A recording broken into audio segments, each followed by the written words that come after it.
What's up, everybody? Welcome to another episode of A Narcissist Explains. I am your host, self-aware narcissist, Lee Hammock. In this series, I use my TikToks and YouTube Shorts, and I just make them longer. I expound upon them. I go into greater detail into those TikToks and YouTube Shorts that you love so much. The one coming up is about how narcissists have limited emotional capacity, and the people closest to narcissists become the emotional punching bag. Stay tuned. So this right here is a clear example that narcissistic people have limited emotional capacity, and that also the people closest to a narcissist get treated the worst. And if you're new here, I'm a narcissist. I have narcissistic personality disorder. So narcissists have limited emotional capacity, meaning that, we can feel all emotions. We just have a limited capacity for other people's emotions. So a lot of times, if it doesn't concern the narcissist, they just kind of let it fly. That's where the lack of empathy comes in. If it doesn't affect me, I really don't care about it. That's the mindset a lot of times. And when a narcissist is out in the world, just feeling everybody else's emotions, getting everybody's emotional baggage, everybody else's stresses and things like that, including our own stresses. And then at the end of the day, when we come home, who becomes the emotional punching bag? The husband, the wife, the kids, whoever's around. This person in particular right here, she said he would call her on his 2-hour commute home just to argue and fuss and fight. Like literally taking punches at his emotional punching bag. Stay safe, be strong, hope this. What is going on, beautiful people? Welcome to another episode, and I hope you enjoyed that TikTok. As you can see, it kind of goes, I went into greater detail about how narcissists have limited emotional capacity, and the people closest to narcissists are going to get treated the worst. That's just the way it is. And if you couldn't read the TikTok, I'm going to read it out to you. I was never allowed to be happy. He called me on his 2-hour commute home to literally fight with me every single day. If I didn't answer, oh boy, you become the emotional punching bag of a narcissist. Literally every single day. She said that her ex or whatever, I was never. So her ex, the way she used the past tense, her ex never allowed her to be happy. Every time, because he wasn't happy. You don't get to be happy if a narcissist is not happy. You just don't get to do that. And at the end of the day, if a narcissist has a tough job, or he or she, they feel like they're doing more than you, or they're contributing more than you, they're going to take it out on you. 2-hour commute home every day. What? So first of all, I don't know. 2-hour commute home every day? 2 hours on the road every day. I mean, I can understand. I'm a real estate agent, so I know about being on the road. I could drive 50, 60, 70,000 miles a year. But 2-hour commute a day. Every single day home. You got to go 2 hours to work and then back home. So you're going to get it right there. Because that person is going to blame you. If I didn't have this wife and kids at home, or if I didn't have my family at home, I would have to drive this far to work. I would have to work so hard. I'd have more money, have more time to myself, and pick the phone up and just lay into you on the way home. Every single day. Call me on a 2-hour commute home to literally fight with me every single day. If she didn't pick the phone up, oh boy. I guess I'm a narcissist. I'm built differently or something like that. But I ain't know where the hell I'm picking the phone up to argue. Ain't no way I'm sitting in the house every single day.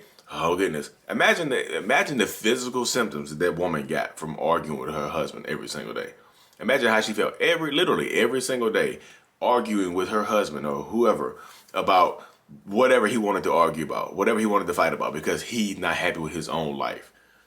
The physical symptoms, the anxiety. Every day at 6 o'clock, get ready to argue. There's no happiness in that situation. Every day at 6 o'clock, get ready to argue. And this kind of goes back into the point that narcissistic people have limited emotional capacity. And the people closest to narcissists are just going to get treated the worst. That's just how it is, y'all. That's how it is. Literally. There's no ifs, ands, circular conversation. There's no ifs, ands, or buts about it. That's how it is. I'm a narcissist, y'all. I'm diagnosed as a narcissist. I can feel all the emotions. I really can. I have empathy. It might be low, but I have empathy. You narcissist bastard. You don't have any empathy. You can't feel. You can't care about anything but yourself. Rawr. I hear that all the time. I have all the emotion. I'm not a blank slate robot. I'm not here I'm not a narcissistic robot here to hurt empaths and codependent people. I'm not here to do that. I'm just telling you straight up. The way my mind works is I can feel all the emotions. I just can choose not to, and I don't want to feel all of them. And I don't have the capacity to feel all of them at the same time. So sensory overload, emotional overload does happen with a lot of narcissistic or toxic people. I know sensory overload or emotional overload is not only specific to narcissists. I understand that. For me, I'll jump in the comments like, Lee, Nope, you're wrong right there. I've been waiting for you. I've been waiting for you to slip up. You're wrong right there, brother, because I am not a narcissist and I get emotionally overloaded too. So there, take that. I get that. I understand that not everybody, that emotional overload doesn't just apply to narcissists, but when narcissistic people get emotionally overloaded, you get taken out of. Because I don't have the capacity for a lot of emotions. So I'm going out here into the world every single day, hearing everybody's problems, hearing everybody's stresses, hearing everybody's successes, hearing everybody's happiness, hearing everybody's sadness, hearing everybody else's battery of emotions. You know what I mean? And I'm tired. My cup has my leaky holy cup of emotions had to run it over, and now I'm tired. So at the end of the day, because I'm not happy with my life and I've been emotionally drained and battered all day, you become the punching bag. You know how people come home and like, hey boy, hey honey, I'm gonna go outside and hit the bag to release some stress. You are the emotional punching bag. They literally hit on emotionally to relieve some stress. So that's why I say, the people closest to a narcissist, just imagine yourself hanging from the ceiling with a big ass, and and they come on with some imaginary. And sometimes they do it for real. They hit you for real. Be careful with that. They come home with the imaginary boxing gloves on and just start hitting you. I'm sad. I'm sad. I'm happy. I'm unhappy.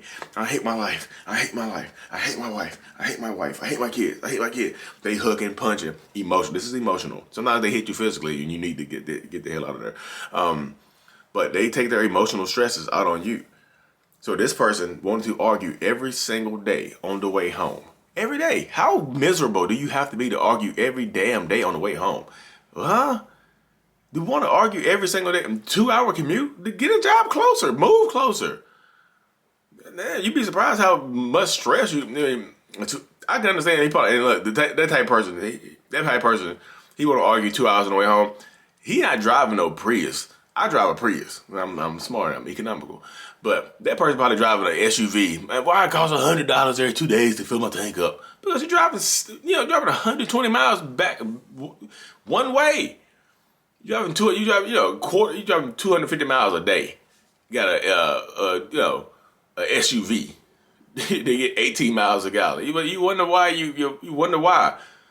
Move closer. People like. If a narcissist is not succeeding at their lives, and sometimes, again, not only do you play the role of emotional punching bag, they blame you for their current situation. So if they're unhappy in their lives and their job choices or their location or where they're living at or how much money they make or the education that they decided to get or not get, they blame you. So again, you get a couple of extra emotional punches because they blaming you for their unhappiness. So this person on the way home for a 2-hour commute, he called, instead of just relieving stress, blasting some music or something like that, he wants to blast his wife or his ex-wife or his girlfriend on the way home. A lot of narcissistic people, because they're not happy with where they are. We are not happy with where we are. We're very rarely happy anyway.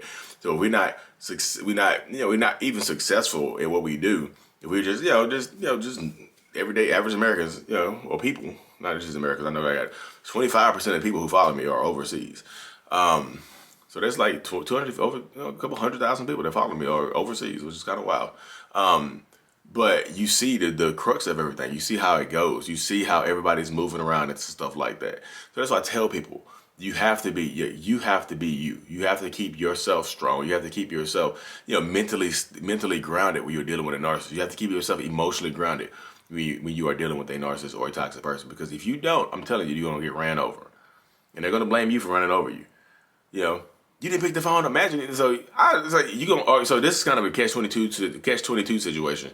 You damned if you do, you're damned if you don't. I'm gonna be damned if I don't. I ain't picking the phone. I'd rather argue with you in person. I ain't about to hear that. Or I'll pick the phone up and just lay it down, let you talk, let you unbreathe, let you breathe.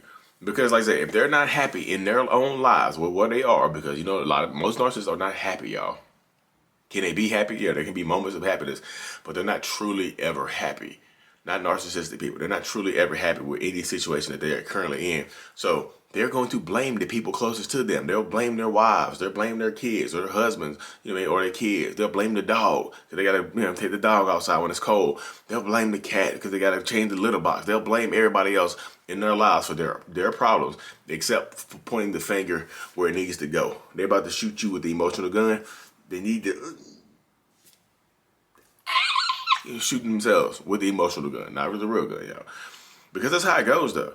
because it's easier to blame you than it is to take accountability and then move forward with some progress. Go to therapy, make some progress. It's easier to blame the people around us for holding us back.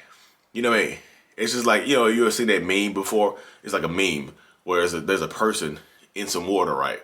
The person looks like they're drowning, like from a person standing on the shore, and there's a person sitting in some water, splash of water with their face barely above the water, and it looks like they're drowning. They're like, help me, help me. But when you zoom in closer, they're sitting on the bottom of the lake, and they can just stand up and get out of there. That's how narcissistic people do with their lives. Instead of just standing up, getting out of the water, they pretend to be drowning and ask for help or blame everybody else for their situation. Help me, somebody needs to help me out of this situation. Help me. And it's easier to blame you than it is to take your own self. Stand up. Stand up. Stand up. And take your life back and take your power back. You know what I mean? It just does. So that's why I tell people, you have to be the one. You have to be the one. Like, if you stay in this relationship, you either have to put up an emotional guard or you just need to leave. You need to put up an emotional guard and start doing stuff for yourself and realize you're not the problem in the relationship. That person is. Because why are they talking to you like this? Because they're unhappy with themselves. Not unhappy with you. They're truly unhappy with themselves, so they take it out on you. It's easier to take it out on you than it is to look inward. So, again, the people closest to narcissistic people are going to become the emotional punching bags, and they're going to take out all the day's stress, all the emotional overload on you. Like I said, don't be the punching bag. Set your boundary. I know people are going to just like, Lee, how do I get off the ceiling and stop emotionally hitting me? I'm not picking the phone. First of all, you just set that boundary. Like, don't talk to me this way. And some people are physically violent, so you have to be careful with that. If they're physically violent, if you're scared of you, they put their hands on you, then it's time to go anyway. You know what I mean? It's time to go regardless. So be safe. Take care of yourself, y'all. Anyways, y'all, I have to hop off here and take my son to school. I'm truly thankful for every single one of y'all. I appreciate y'all. Like and subscribe for more and turn on those notifications. Thank you. Mental Healness is out. Peace.